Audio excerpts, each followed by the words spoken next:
Hello and welcome back to Kim Reads, and I want to start Tales from Under the Sea. The first one is a poem.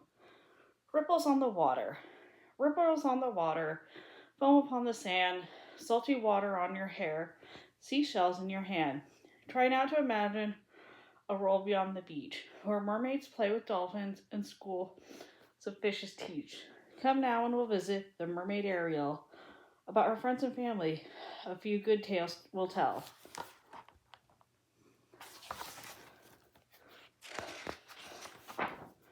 Okay, first story is called The Little Mermaid Follows Her Heart.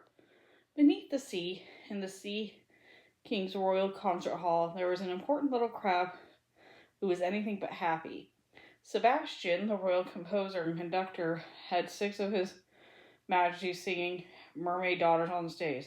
There should have been 7. Adela, Alana, Andrina, Aquata, Arista, and Atina were all practicing their voice lessons.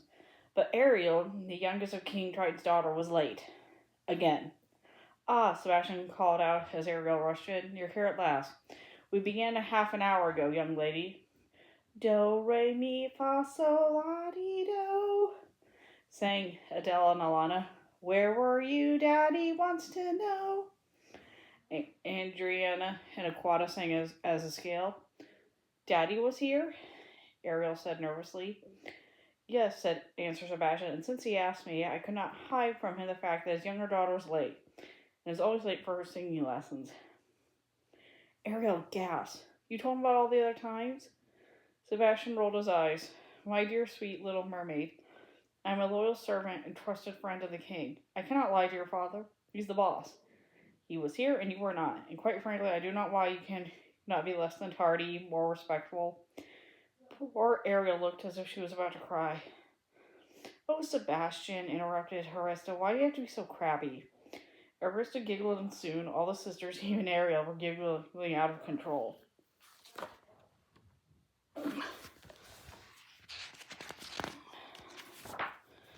Girls, young ladies, princesses, oh, why does this happen to me? Sebastian wailed. Ahem, a loud voice came from the back of the hall. Sebastian rolled around. Your Majesty, Sebastian cried, and he bowed low. Ariel, said King Triton, it's come to my attention that you have been giving Sebastian here a hard time about music lessons. This cannot continue. I know, said the Sea King more kindly, that this must be a difficult time for you. You're growing up so fast, but soon you'll be 16. You can no longer play the day away. I know how important music is, said Ariel, but sometimes I find myself wondering about. About what, my child? Said Triton gently. Well, said Ariel hesitantly, ever since I was a very little mermaid, I've guessed there was a place above the water where girls sing their songs. I've always wondered what it would like to be one of them. King Triton could hardly control himself. You are not like them, Ariel. They're humans. Fish-eating, barbaric humans. Ariel, tell me, does your being late have to do with anything with this nonsense? Like Sebastian, Ariel could not bring herself to lie to the Sea King, so she just hung her head. Ariel, whatever you may have heard about humans and their world is nothing more than so many fairy tales.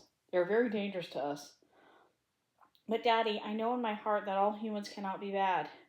When I swim up to the surface to see the clear blue sky and the fluffy white clouds, King Triton exploded. The surface? You go up to the surface? The Sea King was so enraged that he could no longer trust himself to speak. Ariel, we will talk about this later, he said, and he continued and left the concert hall. There were tears in Ariel's eyes as she watched him go. She could not possibly rehearse now. She, too, swam out of the concert hall as quickly as she could. She went to a familiar spot, marked by a huge boulder. Her best friend Flounder was waiting for her there. Let's go inside, Ariel, said Ariel.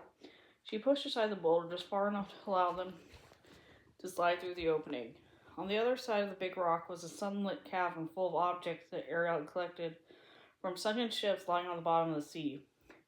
Everything that humans made or used was important to Ariel. My father is angry at me, said Ariel. He does not like me going to the surface, and he doesn't trust humans at all. He would be more angry if he knew all about this, she said, pointing to her collection. But I have such a strong feeling that he's wrong about humans, and someday, Flounder, I know I'm going to prove it.